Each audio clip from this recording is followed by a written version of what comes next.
చిన్నప్పటి నుంచి మనం 3 సార్లు 3 లక్షల సార్లు విన్న కథ ఒకటి ఉంది. ఆ కథను ఒక్కసారి పట్టుకుంటే మనకు అర్థమవుతుంది. ఆ కథలో మర్మం ఉంది. ఇన్నాళ్ళు మనం చాలాసార్లు విన్నాం కానీ మనకి తెలియదు.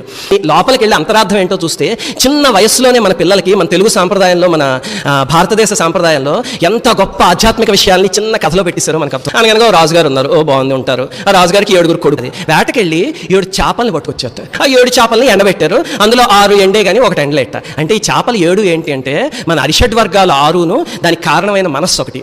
అరిషడ్ వర్గాలంటే కామక్రోధ లోభ మోహ మదమాత్సర్యాదులు. మనకు ఆ లిస్ట్ అంతా తెలుసు.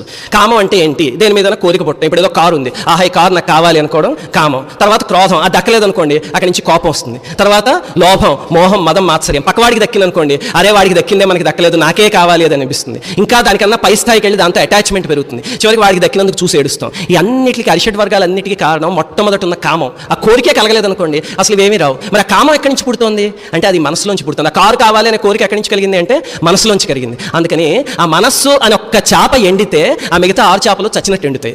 అది అందుకని ఆ కథలో 6 చేపలు ఎండే కానీ ఒక చేప ఎండలేదు అన్నారు చూడండి, బాగానే ఉంది. అప్పుడు చేప దగ్గరికి వెళ్ళి చేప నువ్వు ఎందుకు ఎండలేదు అంటే గడ్డి మేట అడ్డొచ్చింది అండిట. అంటే మనస్సా నువ్వు ఎందుకు ఎండలేదు అంటే అజ్ఞానం అడ్డొచ్చింది అనేది. అజ్ఞానం కూడా చూడండి గడ్డి మేట అన్నారు అంటే పేరుకుపోయింది అనమాట కుప్పలాగా. ఎక్కడో గడ్డి పరకో లేకపోతే చిన్న గడ్డి మోపో అనకుండా ఏకంగా గడ్డి మేట అన్నారు. సరే అజ్ఞానం నువ్వెందుకు అడ్డొచ్చావు?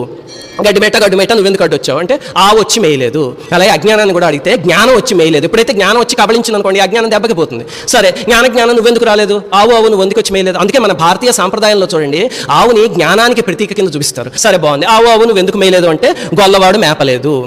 జ్ఞానం నువ్వు వచ్చి ఎందుకు కబళించలేదు అంటే గురువు పంపలేదు నన్ను. అక్కడ గొల్లవాడు అంటే గొల్లవాడు గురువు ఏంటండి? మనకున్నాడు కదా యాదవానాం శిరోరత్నం కృష్ణం వందే జగద్గురుం అంటే గొల్లవాడు అనేదాన్ని అక్కడ గురువు అనేదాన్ని రిప్రజెంట్ చేయడానికి పెట్టారనమాట.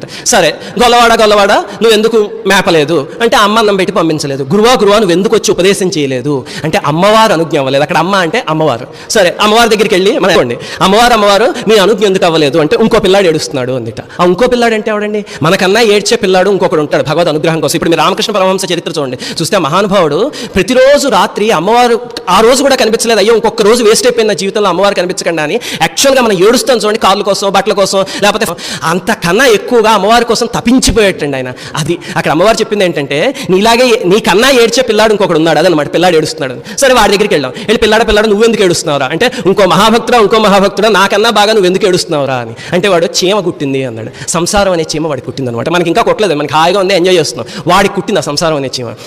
సరే చీమ నువ్వు ఎందుకు కుట్టావు? నా బంగారు పుట్టలో వేలు పెడితే కొట్టి. బంగారు పుట్టు ఏంటండి? ఎక్కడికైనా వెళ్ళి చీమల పుట్టు అంటే మట్టి పుట్టు ఉంటుంది. మరి బంగారు పుట్టు ఏంటి అంటే ఆ పైకి చూడడానికి సంసారం అనేది బంగారంలా కనిపిస్తుంది, కానీ అందులో వేలు పెట్టామంటే కుడుతుందిరా అని హింట్ చేయడానికి బంగారు పుట్ట అనే పదం తీసుకొచ్చి అక్కడ పెట్టారు.